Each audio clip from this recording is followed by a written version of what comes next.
Halo semuanya, salam damai Kristus bagi kita semua. Kembali lagi bersama saya dalam channel ini. Dan pada kesempatan kali ini kita masih mau melanjutkan tanggapan untuk video-video dari Ustadz Suarsono. Lanjutan yang kemarin yang sudah saya buat videonya, silakan nanti saudara-saudara yang belum simak, silakan simak video sebelumnya yang telah saya buat. Nah, mari kita simak sama-sama video lanjutan dari video yang kemarin saya buat. Mari kita lihat. Ini juga menjadi tema ya, kalau dilihat kita sering mengikuti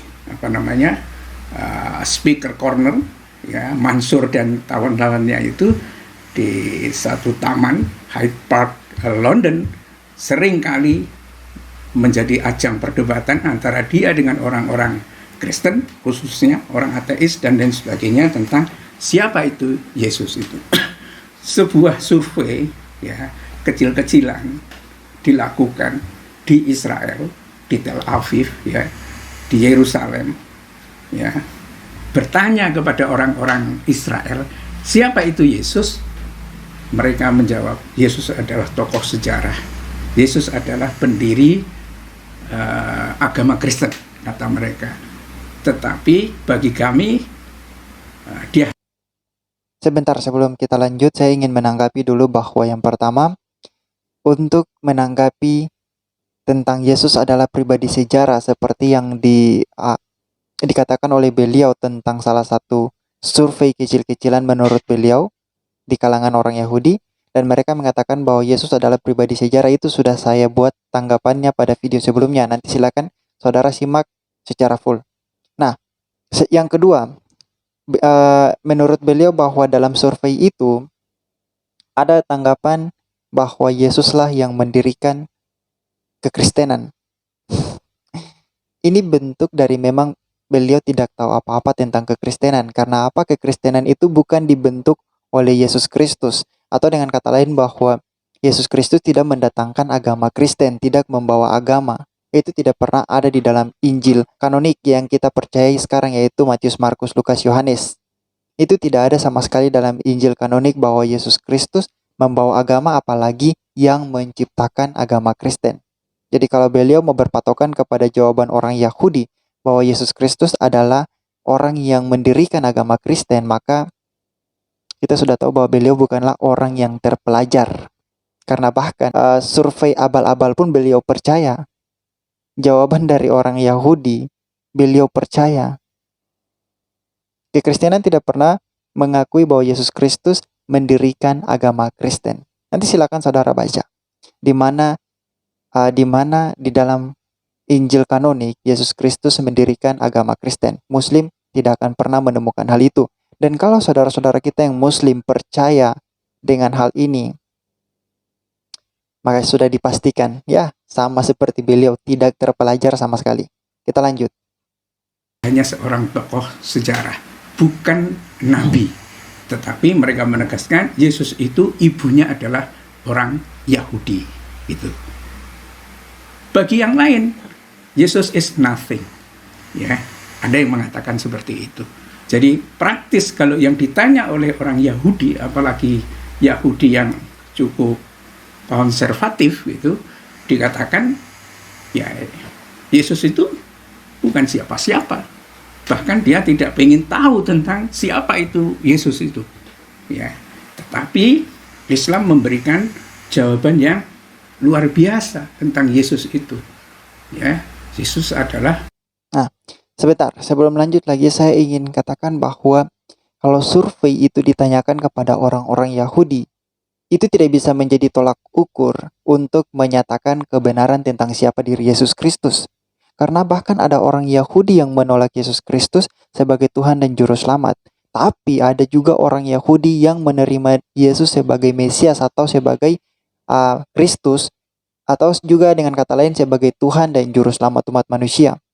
Jadi kalau misalnya pertanyaan itu ditanyakan kepada orang Yahudi dalam artian bahwa mereka beragama Yahudi, mereka menganut agama Yahudi dan tidak percaya Yesus Kristus, ya otomatis itu jawaban mereka. Tetapi bagaimana dengan orang Yahudi yang adalah Kristen? Oke, kita lanjut lagi. Seorang nabi besar, satu di antara ulul azmi itu. Ya, Nah, ini karena jawaban menurut Islam ya, ini jawaban menurut Islam. perannya di dalam membangkitkan dan meluruskan kaum Yahudi, dan menurut Islam kitab yang dibawa oleh Nabi Isa atau dikenal dengan Yesus itu adalah Injil. Ya, menurut Islam itu artinya kabar baik, kabar. Sebentar. Sampai sekarang, sampai hari ini, Muslim yang terpelajar pun, bahkan yang sudah terpelajar sampai mendapat gelar doktor dalam bidang Islam maupun dalam bidang agama yang lain, tidak pernah memberikan satu bukti yang otentik di mana letak Injil yang dibawa, buku kitab Injil yang dibawa oleh Nabi Isa Al-Masih. Di mana letaknya? Atau jangan kitab yang dibawa oleh Isa Al-Masih, karena kita tahu bahwa itu hanyalah dongeng. Kitab yang dibawa oleh Isa Al-Masih itu tidak pernah ada sama sekali dalam sejarah apapun.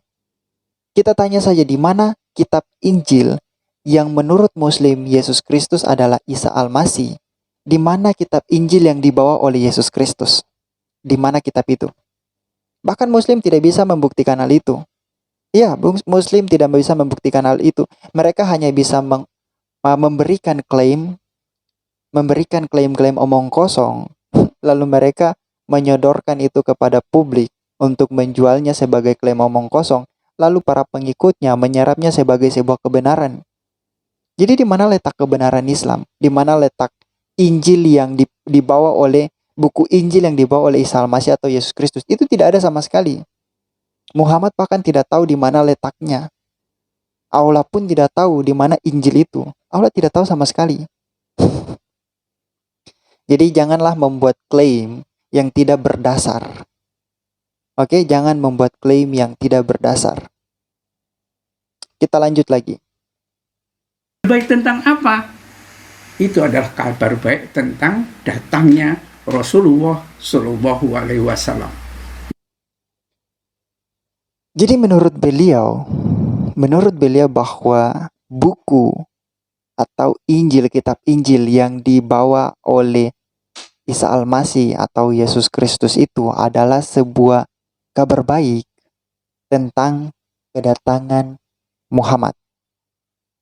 Ini sekali lagi ini hanya klaim, ini tidak ada bukti sama sekali, ini hanya klaim. Tapi anehnya Muslim masih mau percaya hal itu. Katanya Islam menggunakan logika seperti yang dikatakan oleh Adam Fatih. Lalu di mana letak logika Muslim ketika membuat sebuah klaim tetapi tidak bisa membuktikan klaim itu? Di mana? Di mana letak logikanya? Bukankah Adam Fatih mengatakan bahwa Islam itu meninggikan logika. Islam itu meninggikan logika untuk berpikir tentang Tuhan, eksistensi Tuhan. Jangan jauh-jauh berpikir tentang eksistensi Tuhan, karena Muhammad telah melarang kalian untuk berpikir tentang eksistensi Tuhan, apalagi eksistensi Allah Subhanahu wa Ta'ala. Muhammad melarang kalian untuk berpikir tentang zat Allah. Dan jangan jauh-jauh berpikir tentang zat Allah. Berpikir dulu tentang hal-hal yang faktual, berpikir dulu tentang hal-hal yang historis, yang pernah terjadi. Apakah Islam memberikan sesuatu yang pernah terjadi, memberikan satu informasi yang pernah terjadi? Berpikir terlebih dahulu tentang itu. Misalnya seperti klaim Isa Al-Masih adalah Yesus Kristus, padahal berbeda karena Isa Al-Masih itu dilahirkan di bawah pohon kurma, dan juga Isa Al-Masih memiliki ibu yang bernama Maryam, saudari Harun, yang mana tahun kehidupan Harun itu jauh sekali dengan Yesus Kristus. Dan bahkan kita tidak ada satu catatan sejarah dari Yahudi, dari tulisan-tulisan Yahudi bahwa Harun memiliki ponakan bernama Isa Al-Masih. Tidak ada catatan itu. Berpikir yang realistis dulu. Jangan berpikir tentang eksistensi Tuhan. Jangan berlogika tentang eksistensi Tuhan, tetapi yang lebih realistis dulu tentang sejarah. Di mana letak logika Islam? Tidak ada sama sekali. Islam tidak meninggikan logika, dan klaim itu sudah dipatahkan oleh Ustaz Suarsono dengan menyamakan Yesus Kristus dengan Isa Al-Masih. Ada banyak Muslim, bukan beberapa tapi banyak Muslim yang juga tidak menerima bahwa uh, klaim Isa Al-Masih sama dengan Yesus Kristus itu adalah benar. Tidak sama sekali, karena kalau kita menyodorkan bukti-bukti, ciri-ciri yang ada di dalam Alkitab dengan ada dalam Al-Quran, itu sangat jauh berbeda. Jadi pertanyaan bagi Adam Fatih, di mana letak Islam meninggikan logika sedangkan hal-hal yang realistis saja tidak bisa dibuktikan dengan baik. Mari kita lanjutkan. Ya, ini menurut Islam. Dan itu membawa Nabi Isa ini, atau yang dikenal Yesus ini, di dalam perdebatan yang luar biasa di Bethlehem melawan robi-robi Yahudi atau ulama-ulama Yahudi, ya, yang mencoba untuk melakukan klarifikasi terhadap siapa sebetulnya Yesus ini.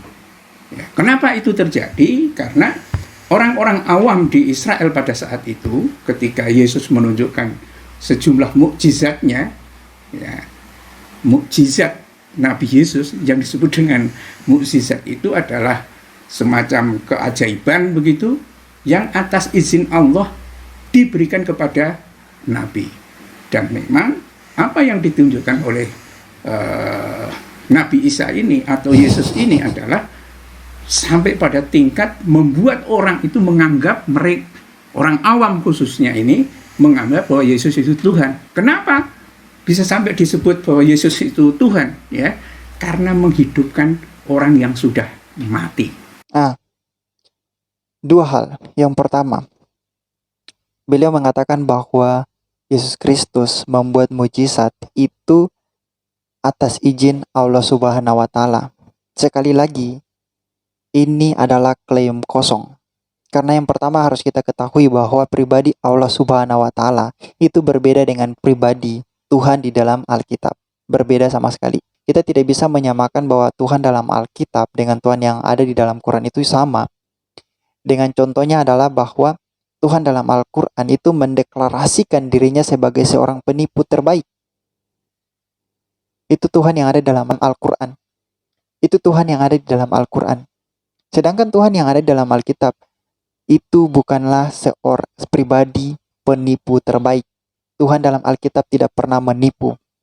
Hanya Tuhan di dalam Al-Quran yang adalah penipu terbaik. Dan apa kata Alkitab tentang si penipu atau si pendusta ini? Alkitab mengatakan bahwa pendusta itu adalah iblis. Alkitab mengatakan bahwa bapa dari segala dusta adalah iblis. Jadi kalian tidak bisa mengatakan bahwa Tuhan di dalam Alkitab sama dengan Tuhan di dalam Al-Quran. Itu jauh berbeda. Karena Tuhan kita di dalam Alkitab bukan seorang penipu. Itu yang pertama. Yang kedua, beliau mengatakan bahwa Yesus Kristus meminta izin kepada Allah Subhanahu wa Ta'ala dalam melakukan mujizat. Sebelum melakukan mujizat. Yang pertama tadi saya sudah jawab bahwa Tuhan Yesus Kristus tidak mengenal Allah Subhanahu wa Ta'ala. Tidak mengenal karena Tuhan dalam Alkitab itu berbeda dengan Tuhan dalam Al-Quran. Yang kedua, tidak ada satupun ayat dalam Alkitab yang menyatakan bahwa Yesus Kristus meminta izin kepada Tuhan sebelum dia melakukan mujizat. Jadi dia melakukan itu atas dasar kuasanya. Dia memiliki kuasa yang ilahi. Bahkan kalau kalian baca dalam Alkitab, itu memberi kesaksian bahwa Yesus bisa menghapuskan dosa umat manusia yang mana itu adalah otoritas Allah sendiri. Coba kalian tunjukkan di mana letak Yesus meminta izin kepada Tuhan sebelum dia melakukan mujizat. Coba tunjukkan satu ayat. Jadi tidak ada di dalam Alkitab yang menunjukkan bahwa Yesus meminta izin kepada Tuhan untuk melakukan mujizat karena dia melakukan mujizat itu atas dasar kuasanya, atas dasar keilahiannya. Dan juga tidak ada dalam Alkitab yang menyatakan bahwa Yesus meminta izin dari Allah Subhanahu wa Ta'ala karena dia tidak mengenal Allah Subhanahu wa Ta'ala. Kalaupun dia kenal Allah Subhanahu wa Ta'ala, pasti dia mengenalnya sebagai iblis yang ingin mencuri kemuliaan dari Allah. Kenapa?